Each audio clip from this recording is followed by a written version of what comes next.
always be growing and always be learning. You have to be humble enough to be able to say, hey, if you think you're there, missed it, you're done. That's when it's over. So you're never there.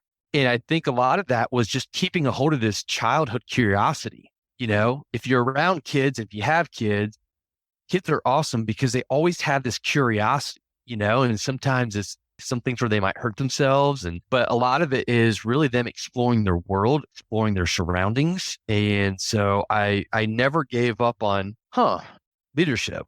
What is that like? How does that work? How do you become a good leader? Followership. What does that really mean? How does that work? Okay. What does it mean to be a good husband, a good father? And I just naturally, learned that, hey, I never want to lose that childhood curiosity. Something else I learned along the way was have a mentor. A mentor is different than a father. A mentor is different from a cheerleader. A mentor is different from a teacher. A mentor to me was somebody who said, I'm not going to tell you all the things you want to hear. I'm going to tell you the things you need to hear, but not because I'm a dictator, not because of anything other than because I care about you and I want you to grow and I want you to keep learning. Always believe in yourself, right? And we've all heard that before, but if you don't believe in yourself, why should anybody else believe in you? And that was really profound to me because I was like, wow, it takes away hey, it doesn't matter what other people think about you. It doesn't matter what other people say about you. It's a matter of you believing in yourself and proving naysayers wrong. And the other thing I think I've learned is ordinary people can really do extraordinary things.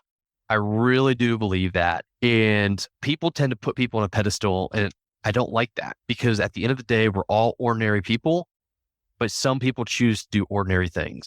And a lot of times it's a choice.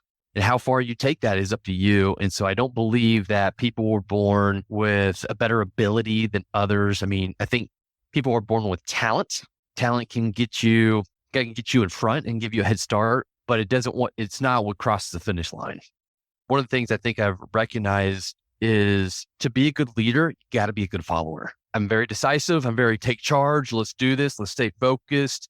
Not somebody who says, hey, let's just sit here and talk about how we're feeling in the moment. And that's not naturally my inclination. And so when I was in a followership position, I was constantly pushing the envelope. I was constantly, let's do this, let's do this, let's do this. And I think my partner had to say, slow down, man. Be patient. Your time will come. And I think even in a team meeting, everybody said, Tommy, you just need to relax a little bit. And I'm like, relax. We've got too much stuff to do. Let's go. And I get it now. Because I had to learn those things because now as a leader, I know what's going through the minds of a follower. You know what I mean? I know you've got to be able to relate. You've got to be able to have empathy. You've got to be able to understand where their followers are coming from. And unless you put yourself in that position, it's too easy to become a dictator. I think it's called wisdom. You live life forward, you understand it backwards.